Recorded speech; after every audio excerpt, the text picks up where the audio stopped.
अस्सलाम वालेकुम, क्या हाल है बच्चों। आई होप सो आप सारे एकदम से अच्छे होंगे, तगड़े होंगे, खुश होंगे, बाश होंगे। आज एक नए टॉपिक के साथ आपकी खिदमत में हाज़िर हूँ। टॉपिक है ऑपरेशनल एम्पलीफायर एज आ नॉन इन्वर्टिंग एम्पलीफायर। इससे पहले कि मैं जाऊँ इस टॉपिक की डेफिनेशन पे, इससे पहले मैं जाऊँ कि आपके पास क्या है ऑपरेशनल एम्पलीफायर एज आ नॉन इन्वर्टिंग एम्पलीफायर, सबसे पहले हम देखेंगे हमें क्यों ज़रूरत पड़ी इसकी नॉन इन्वर्टिंग एम्पलीफायर की। बेसिकली जो एम्पलीफायर यूज़ होता है इलेक्ट्रॉनिक सर्किट में होता है, और इसकी एम्पलीफायर की बात करें ऑपरेशन एम्पलीफायर की, इसकी दो इनपुट है, एक इन्वर्टिंग है, दूसरा नॉन इन्वर्टिंग।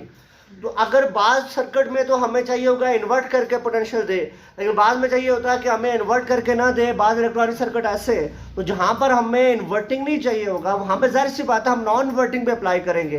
तो इस वजह से यहाँ पर आज हम डिस्कस करने जा रहे हैं ऑपरेशन एम्पलीफायर एज आ नॉन इन्वर्टिंग एम्पलीफायर। फिर सवाल ये भी राइज होता है कि आप गेन कैसे फाइंड करेंगे operation amplifier as a non inverting amplifier का। फिर यहाँ सवाल ये भी राइज होता है कि सर हमने कल पढ़ा था कि operation amplifier as a inverting amplifier, उसका गेन हमने फाइंड किया था, तो क्या इन्वर्टिंग और नॉन इन्वर्टिंग का गेन सेम होता है? क्या इनके गेन में कोई फर्क होता है? किसका गेन ज्यादा होता है, किसका गेन कम होता है? यही सारी बातें आज हमने बेटा क्या करनी है, डिस्कस करनी है। तो उस मकसद के लिए सबसे पहली चीज हम देखेंगे definition operational amplifier as a non inverting amplifier की। तो सिंपल डिफाइन करें तो हम यूं कर लेंगे बेटा कि if alternating voltage is apply on inverting input then this is known as operational amplifier as a inverting amplifier। लिख लेंगे आप लोग भी, if non-inverting sorry, if a AC potential is applied at non-inverting input then at that time operational amplifier is known as non-inverting amplifier। अगर हम alternating potential को apply करें non inverting input पे तो उसको नाम देंगे operation amplifier as a non inverting amplifier. Circuit diagram बनाऊंगा बेटा, मैं देखिएगा इसकी सर्किट डायग्राम कैसे बनती है। ये मेरे पास क्या है, ऑपरेशनल एम्पलीफायर है, ये आपके पास ऑपरेशन एम्पलीफायर आया, ये इसकी इन्वर्टिंग इनपुट है और ये इसकी नॉन इन्वर्टिंग इनपुट है। इन्वर्टिंग का पोटेंशियल V नेगेटिव और नॉन इन्वर्टिंग का V पॉजिटिव। हमने कहा जो एसी पोटेंशियल हम अप्लाई कर रहे हैं वो कहाँ पे कर रहे हैं बेटा, नॉन इन्वर्टिंग पे, और ये इसकी आउटपुट है जिसको कहेंगे V0। तो ये हमने एसी पोटेंशियल को अप्लाई किया कहाँ पे, नॉन इन्वर्टिंग पे, और जो पोटेंशियल हमने प्रोवाइड किया इसको नाम देते हैं Vin का, और यहाँ से ये इसके साथ आउटपुट के साथ अटैच आ गया। अब जो हमारे पास क्या है बेटा, जो इन्वर्टिंग है, इन्वर्टिंग की बात करें तो इन्वर्टिंग तो ग्राउंडेड है, लेकिन उसके साथ उसी तरीके से हम कहते हैं रेजिस्टेंस R1 जुड़ी हुई है, और यहाँ से ये रेजिस्टेंस इन्वर्टिंग और नॉन इन्वर्टिंग के इन्वर्टिंग और आउटपुट के दरमियान जो रेजिस्टेंस है ये R2 इसी तरीके से है। और यहाँ पर देखें बेटा ये जो इन्वर्टिंग है ये आपके पास क्या है, ग्राउंडेड है। ये इन्वर्टिंग आपके पास क्या है, ग्राउंडेड है। हमारे पास है बेटा ये सर्किट डायग्राम है नॉन इन्वर्टिंग एम्पलीफायर की। अब हम ये चाहते हैं हम इसका गेन फाइंड करें, तो गेन फाइंड करने के लिए हमने कहा सबसे पहले देखते हैं, इसको ऑब्जर्व करते हैं, इस डायग्राम से बातें करते हैं। तो हमें नजर आ रहा है ये बेचारा V पॉजिटिव जो है खाने के टाइम में खाना खा रहा है, कहाँ से खा रहा है, Vin से। V पॉजिटिव मतलब अटैच है Vin से, इसका मतलब हम लिख सकते हैं V पॉजिटिव को V positive approximately equal to Vin। और हमें इस बात का पता है as open loop gain of operation amplifier is large, operation amplifier का ओपन लूप गेन लार्ज है। ओपन लूप गेन लार्ज में से मुराद जो इन दी मल्टीपल ऑफ 10 की पावर 5 है, और ये ओपन लूप गेन ये कहता है कि V पॉजिटिव अप्रॉक्सिमेटली किसके इक्वल है, V नेगेटिव के। मतलब ये हुआ अगर आज यहाँ पे V पॉजिटिव Vin के इक्वल है तो V नेगेटिव भी वर्चुअली हम कहेंगे किसके इक्वल है, Vin के इक्वल है। क्यों?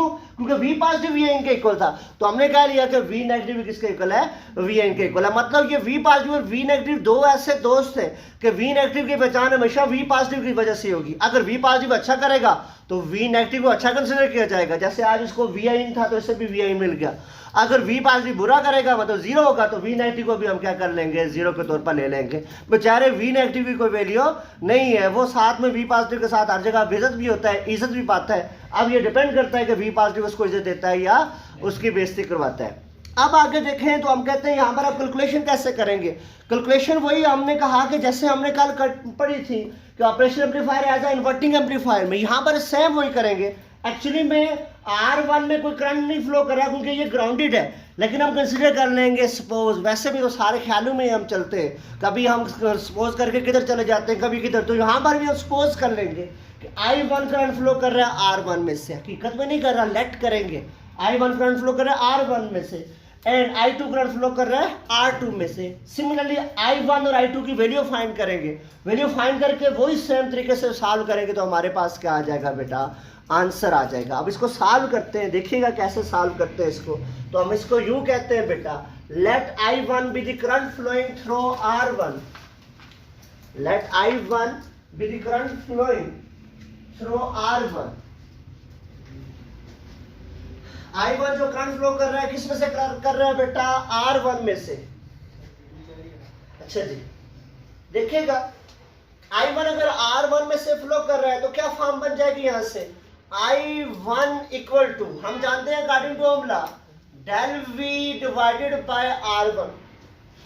I1 is equal del V divided by, आप देखिए डेल V यहां पर किसके इक्वल है, देखिए R1 का लेफ्ट वाला एंड तो देखें ग्राउंडेड है, लेफ्ट एंड क्या है, ग्राउंडेड, मतलब ग्राउंडेड से बड़ा शून्य के इक्वल है, मतलब ये जीरो के इक्वल है। क्या है बेटा, जीरो। R1 का लेफ्ट हैंड ग्राउंडेड है, मतलब ये जीरो है, और R1 का सेकंड हैंड ये किसके साथ अटैच है, V नेगेटिव के साथ अटैच है। तो इन दोनों के पोटेंशियल डिफरेंस की वजह से इस R1 में करंट फ्लो कर रहा है, तो I1 will be equal to del V क्या आ जाएगा, एक तो जीरो, एक लेफ्ट साइड पे जीरो माइनस दूसरा एंड क्या है, V negative divided by R1, divided by R1। और यहां से इसको बेटा हम लिख लेंगे, क्या लिखेंगे पुत्र, सिंपल इसको, I1 will be equal to minus V negative divided by R1, minus V negative divided by R1। अब ये तो देख लिया हमने, minus V negative divided by R1। As आगे यही लिखेंगे, हम कहेंगे as open loop gain of operation amplifier is very large, open loop gain जो ऑपरेशन एम्पलीफायर का क्या है, बहुत ज्यादा है। दिस मींस, इसका मतलब क्या है, इसका मतलब ये है ओपन लूप गेन ज्यादा होने से कि V प्लस अप्रॉक्सीमेटली इक्वल है V नेगेटिव के। ओपन लूप गेन चूंकि ज्यादा है तो उसका मतलब V प्लस किसके इक्वल है बेटा, V नेगेटिव। तो यहाँ पे हमें पता है, एज हम जानते तो कभी भी कुछ नहीं होते, लेकिन यहाँ पे हमें पता है कि V प्लस जो है वो आपके पास किसके इक्वल है, V प्लस की बात करें तो V प्लस अप्रॉक्सीमेटली इक्वल किसके इक्वल है बेटा, V आई के। तो हम कहेंगे वर्चुअली V नेगेटिव भी किसके इक्वल है, V आई के इक्वल है। हालांकि V नेगेटिव V आई के इक्वल नहीं था, क्योंकि V प्लस V आई के इक्वल है, तो V नेगेटिव की जगह क्या लिख लेंगे बेटा, V आई लिख देंगे। सो I1 यहां से क्या बन जाएगा, I1 will be equal to minus V negative की जगह क्या आ जाएगा, V आई इन डिवाइडेड बेटा क्या आ जाएगा, R1 आ जाएगा। This is equation number 1। ये आपके पास क्या आ जाएगी, इक्वेशन नंबर 1 आ जाएगी। सिंपल, कोई नया तरीका नहीं है कल वाले। अब हमने I2 फाइंड करना है, तो I2 फाइंड करने के लिए हम कहते हैं I2 फ्लो कर रहा है R2 में से, तो हम यहां से इसको लिख सकते हैं क्या हम इसको सिंपल लिख सकते हैं, as we know that I2 equal to del V divided by R2। यहां से अगर हम बात करें पुत्र तो हमें नजर आ रहा है R2 का एक एंड तो अटैच है V नेगेटिव के साथ, R2 का दूसरा एंड अटैच है V नॉट के साथ। तो यहां से R2 हम डेल V क्या आ जाएगा, V negative minus V naught, तो I2 equal to del V आ जाएगा एक end V negative minus V naught divided by R2। Again हमें पता है according to definition of open loop gain कि हमारे पास जो V प्लस है वो V इन के इक्वल है। This means that V negative भी किसके इक्वल होगा, V negative equal to V positive, that is equal to V I in. कि V नेगेटिव जो है V पॉजिटिव के इक्वल है, तो V पॉजिटिव V इन के इक्वल है, इसका मतलब V नेगेटिव की जगह क्या लिखेंगे बेटा, V in. So I2 will be equal to V I in minus V naught divided by R2। This is equation number 2। इसको सिंपल हम किसका नाम देंगे बेटा, क्वेश्चन नंबर 2 का। कोई नया काम नहीं किया, बिल्कुल आसान सी कैलकुलेशन थी। V नेगेटिव की जगह V in minus V naught divided by R2 किया।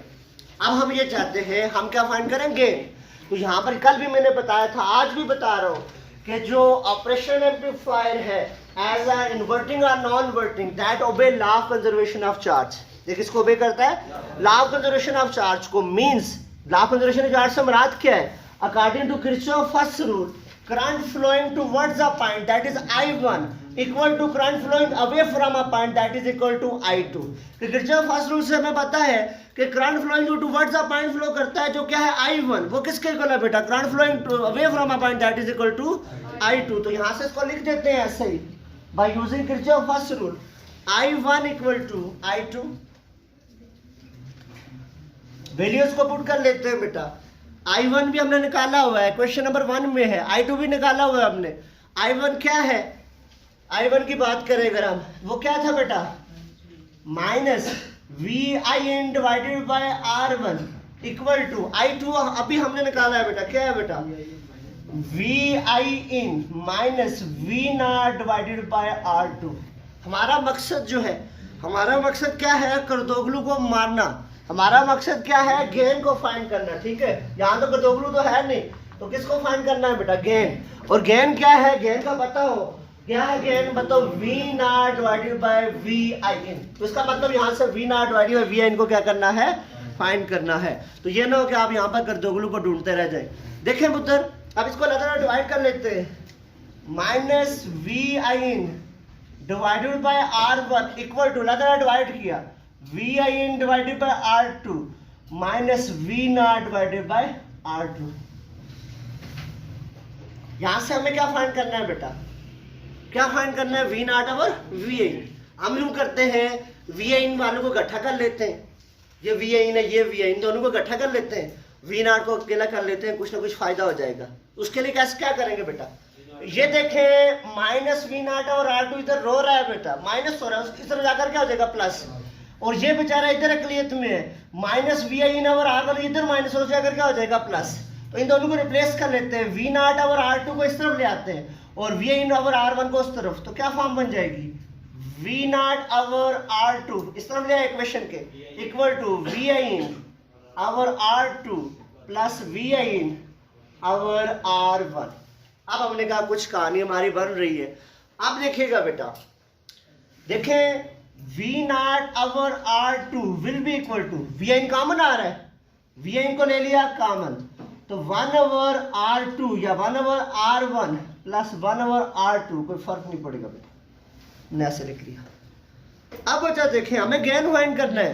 तो गेन फाइंड करने के लिए क्या है? ये देखें, ये R2 बेचारा इधर इस मुसीबत में पड़ा हुआ है. ठीक है, इधर डिवाइड हो जाकर क्या हो जाएगा? मल्टीप्लाई. ये VIN है इधर ये भी मुसीबत में है, ये भी मल्टीप्लाई इधर आकर क्या हो जाएगा? डिवाइड. इन दोनों को चेंज करें तो क्या फॉर्म बन जाएगी बेटा?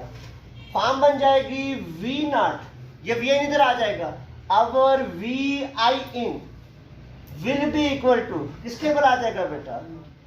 क्या फॉर्म बन जाएगी? R2 into 1 over R1 plus 1 over R2.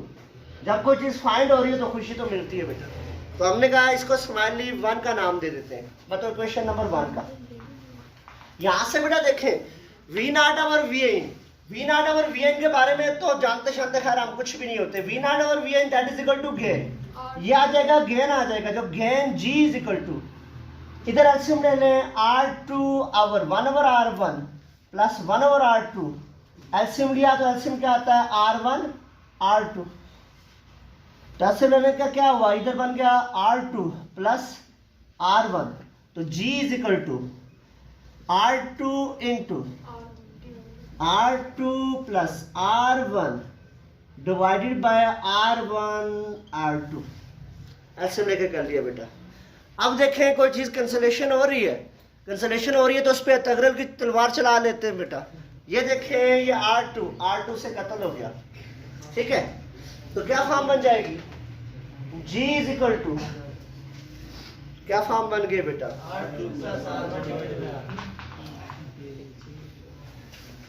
G equal to आपके पास R2 plus R1 divided by R1. लगातार डिवाइड कर लेते हैं बेटा. क्या फॉर्म बन जाएगी? G is equal to 1 plus R2 divided by R1. This is required gain of operation amplifier as a non inverting amplifier, और ये शो कर रहा है। ये भी किस पे डिपेंड करता है, एक्सटर्नल रेजिस्टेंस पे, और आपके पास दूसरा ये बता रहा है कि इंटरनल स्ट्रक्चर पे डिपेंड नहीं करता। तीसरी बात बेटा इधर पुत्र इधर, ये बताता है कि आपके पास ये हमेशा किसके इक्वल होगा, 1 के इक्वल, चाहे R2 क्या है बेटा 0, तभी ये क्या होगा 1। अगर आपके पास क्या है R1 0 है तो ये इन्फिनिटी हो जाएगा। इसका मतलब ये हुआ ये ज्यादातर R1 पे डिपेंड करेगा। अगर R2 0 भी हो जाती है तो ये 1 रहेगा, लेकिन R1 अगर 0 हो तो ये किसको अप्रोच कर लेगा, इन्फिनिटी को, क्योंकि 1 प्लस इन्फिनिटी क्या होता है बेटा, इन्फिनिटी होता है। तो ये था बेटा आज का लेक्चर, इसको देखिएगा।